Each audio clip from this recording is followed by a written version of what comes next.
All right, so in this question, we're given this function, and this function, you should recognize that this is a quadratic function and it's written in vertex form.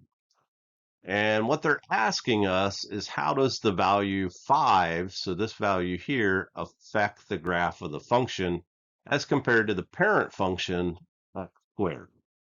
So if I look through the answers here, it says the 5 causes a horizontal shift 5 units to the left, causes a vertical shift, 5 units down, horizontal, vertical. So this is talking about translating the graph of this. So just real quick, the graph of the parent function, it's a parabola, looks like a U, and it looks like this.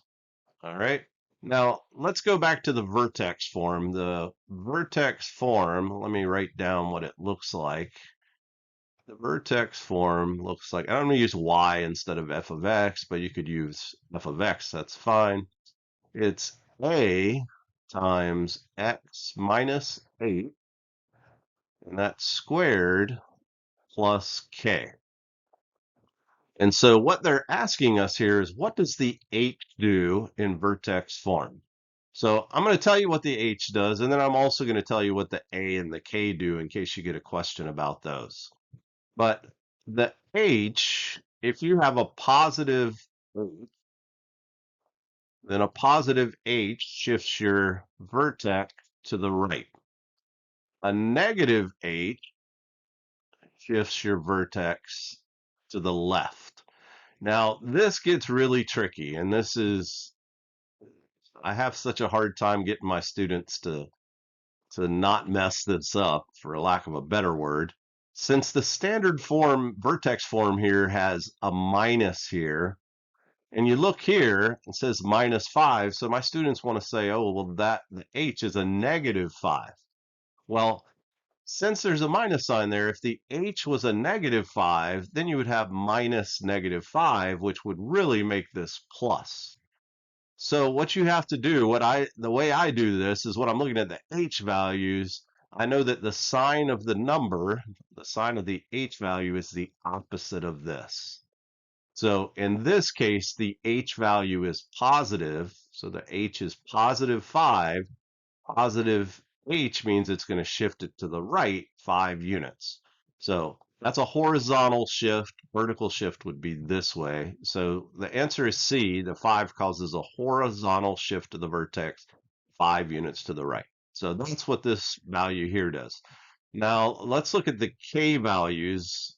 Just told you I would tell you the other ones. You don't need to know them for this question.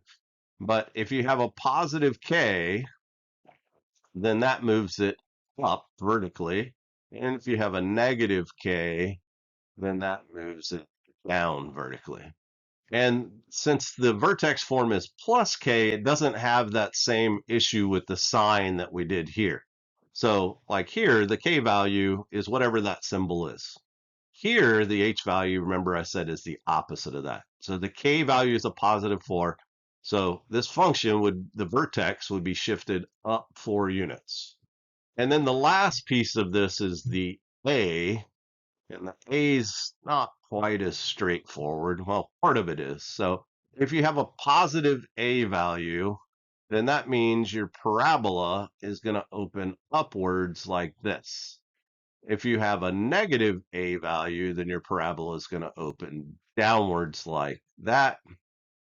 And then the other piece, I'm not going to write it down, but as the a increases, as the value of a increases, this distance here between these two lines gets narrower. So your parabola would get skinnier the bigger the a value is. Okay? Or I should say the absolute value of the a value. So there you go. Vertex form, you need to know it. You're going to see it, and it gives you lots of good information. All right, so keep it up. You're doing great. You're on your way to mastering the math.